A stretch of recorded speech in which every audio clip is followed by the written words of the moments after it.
Welcome back. तो friends, अभी का वीडियो है और करो रिजेक्ट। तुर्की को अब तीसरे देश से भी भारतीय गेहूं नहीं मिलेगा। भारत का साथ देने आया अरब देश। अरे वाह, मुझे पता है क्या लग रहा है। पहले जो हमने न्यूज की थी कि बड़ा ये अकड़ रहा था और गेम खेली इंडिया के साथ, बदनामी करने की इंडिया की, और वीट को बोल दिया कि भाई इसमें पता नहीं बैक्टीरिया है क्या है भगवान जाने, और उसको रिजेक्ट करके इतनी प्रॉब्लम्स क्रिएट की थी। और ये सोचा था कि हम रशिया से ले लेंगे, लगता है वहां दाल नहीं गली है।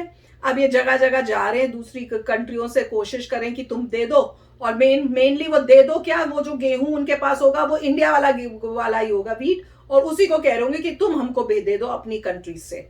और ऐसे लग रहा है कि सऊदी अरब में भी उन्होंने बोला होगा कि हम तुमको नहीं देंगे। नहीं, अच्छी बात यह है कि गवर्नमेंट टॉक्स होगी, नहीं होगी, ये प्राइवेट कंपनी का डंडा खत्म होगा। नहीं देनी नहीं है, क्योंकि तो जो भी होगा मतलब गवर्नमेंट टू गवर्नमेंट लेवल पे होगा, तो वो एक अच्छी बात है। चलो देखते हैं, पहले वीडियो देखते हैं, मजे लेते हैं।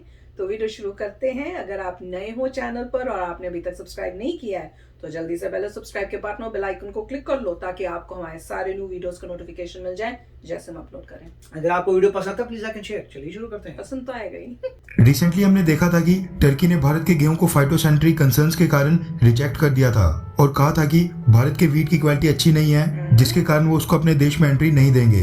अब इस चीज से भारतीय सरकार ने बहुत ही बड़ी सीख लेते हुए फूंक कर कदम रखना शुरू कर दिया है, क्योंकि टर्की के रिजेक्शन के बाद इजिप्ट ने भी उस शिपमेंट को बिना टेस्टिंग के अपने पोर्ट्स के ऊपर उतारने से मना कर दिया था। वीट मार्केट में भारत आज से पहले बड़ा प्लेयर नहीं था, लेकिन रशिया यूक्रेन युद्ध ने भारत को एक अच्छी पोजीशन के ऊपर लाकर खड़ा कर दिया है। आज की डेट में कई सारे देश हमसे वीट परचेज करने के लिए लाइन में खड़े हैं, लेकिन टर्की के कारण भारत के वीट की क्वालिटी के ऊपर फिर से सवाल उठने शुरू हो गए थे। और ये सब तब हुआ जब भारत ने जो वीट की शिपमेंट टर्की को बेची भी नहीं थी, उस वीट की शिपमेंट को बेचने वाली कंपनी आईटीसी लिमिटेड ने बताया था कि उन्होंने तो वो वीट की शिपमेंट नीदरलैंड्स की ईटीजी कमोडिटीज नाम की कंपनी को बेची थी, जिसने आगे उसको और महंगे दाम के ऊपर टर्की को बेच दिया था। हालांकि टर्की जब ईटीजी कमोडिटीज से वीट परचेज कर रहा था, उसको पता था कि वो भारतीय गेहूं है, क्योंकि ओरिजिन ऑफ प्रोडक्ट यानी वो प्रोडक्ट कौन से देश से आया है ये जाने बिना कोई भी देश फूड आइटम्स कभी परचेज नहीं करता है। अब यहाँ पर साफ दिखाई दे रहा है कि भारतीय सरकार ने डायरेक्टली टर्की को वीट बेचने की परमिशन नहीं दी थी, ना ही भारतीय कंपनी आईटीसी लिमिटेड ने डायरेक्टली टर्की को वीट बेचा था। लेकिन उसके बावजूद भारत का वीट जाकर टर्की के पास पहुंच गया और उसके परिणाम स्वरूप भारत के वीट की बदनामी हुई।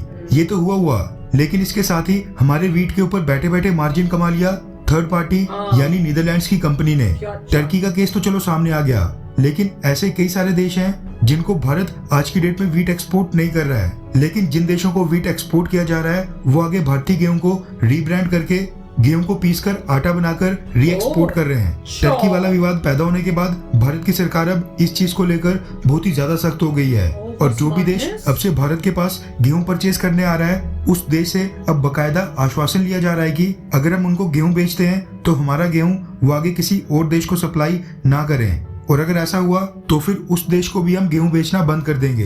वैसे तो गेहूं परचेज करने के लिए हमारे पास कई देशों से रिक्वेस्ट आ रही है, लेकिन एक देश है जिसका नाम है यूएई यानी कि United Arab Emirates. Wheat shortage के कारण यूएई भी भारत के पास आया था और हमसे मांग कर रहा था कि हम उसको गेहूं की सप्लाई जारी रखें, लेकिन भारत की सरकार को आपत्ति थी। भारत जो यूएई को गेहूं बेचेगा वो यूएई में रीब्रांड होकर बाकी गल्फ कंट्रीज या फिर टर्की जैसे अन्य देशों को बेच दिया जाएगा। यूएई के साथ हमारे संबंध बहुत ही तेजी से आगे बढ़ रहे हैं। यूएई पिछले कुछ समय में भारत के काफी क्लोज आ गया है और उसने भारत के साथ हाल ही में एक ट्रेड डील भी साइन की थी।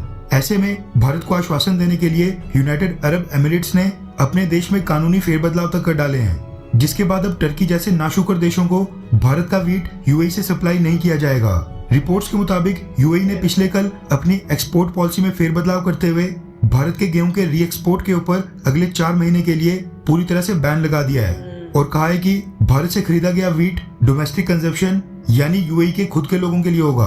कई देश भारत से गेहूं परचेज करके आगे उसको पीसकर आटा बनाते थे और फिर उस आटे को रीब्रांड करके टर्की जैसे दूसरे देशों को बेचा करते थे और ह्यूज प्रॉफिट कमा रहे थे। भारतीय सरकार को इस चीज से भी आपत्ति थी, जिसके बाद यूएई ने कहा है कि वो 4 महीने के लिए न सिर्फ भारत के गेहूं बल्कि जो भारत के गेहूं को पीसकर आटा बनाया जाएगा उसको भी किसी अन्य देश को एक्सपोर्ट नहीं करेंगे, और उसके एक्सपोर्ट के ऊपर भी 4 महीने के लिए रोक लगा दी गई है।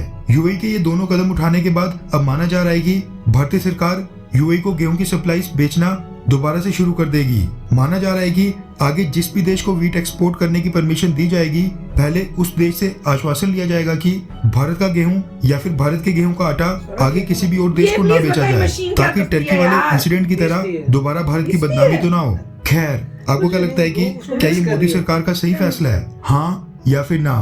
नीचे कमेंट करके अपनी राय जरूर बताएं। तो फ्रेंड्स, इवेंचुअली ऊंट आ गया पहाड़ के नीचे। मैं तो उसकी वेट कर रही थी। मैं कह रही थी ना, मजा तो तब आए कि कहीं से ना मिले और फिर प्रॉब्लम शुरू हो, फिर देखें क्या करते हैं ये। और प्रॉब्लम इनके लिए शुरू हो गई। बेचारे दर दर दर भटक रहे हैं, हर देश के पास जाके नॉक कर रहे हैं कि भैया हमें वीट दे दो। और इंडिया ने कहा अगर हमारा है तो नहीं जाएगा किसी और कंट्री में। मैं तो इस बात पे हैरान हो रही हूँ कि अलाउ करते ही क्यों है हम। जिनको आटा चाहिए एक्सपोर्ट करो और बोलो कि हम वीट दे रहे हैं, वीट से तुम्हारी कंट्री, हमारा माल किसी और आउटसाइड कंट्री को आप नहीं दे सकते हो, क्योंकि जिसको भी चाहिए वो हमने आपको दिया, आप अपने कंट्री के लिए इस्तेमाल करो।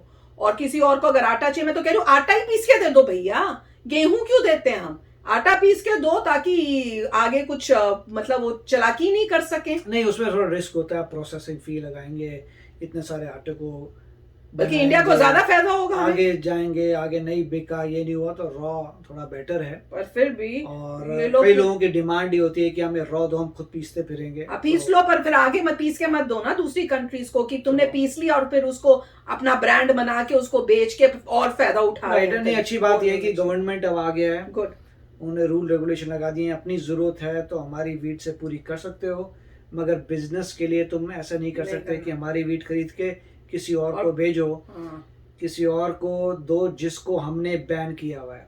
प्रॉब्लम तो ये आ रही है, इंडिया ने जिन जिन कंट्रीज को बैन किया है तो ये हो रहा है कि जिन जिन को अलाउ करते हैं वो खरीद रहे हैं और वो बेच रहे हैं, दुगने दाम में फायदा भी पैसा कमाते हो। और जब वो ना बोलते हैं तो बदनामी हो रही है इंडिया की। करेक्ट, तो इसीलिए इंडिया ने बोला होगा देखो तुम अपने पेट भरने के लिए यूज कर सकते हो, मगर आगे उसको नहीं भेजोगे। बिल्कुल। और अगर भेजा गया तो क्लियर कर दिया कि तुम्हें नहीं देंगे। पर वो कह रहे हैं हमने सिर्फ 4 महीने के लिए बैन किया। भैया 4 महीने वो देखेंगे, जब तक एडजस्ट करेंगे, बाद में देखेंगे क्या होता है, जब तक शॉर्टेज है नहीं है। मगर इतना जरूर है कि इससे कोई डिसिप्लिन आएगा हर जगह पर कि इंडियन वीट नहीं। जब देखते हैं कौन ब्रेक करता है, और जो ब्रेक करता है रूल को इमीडिएटली फिर इंडिया उसको भी देना बंद कर देगा।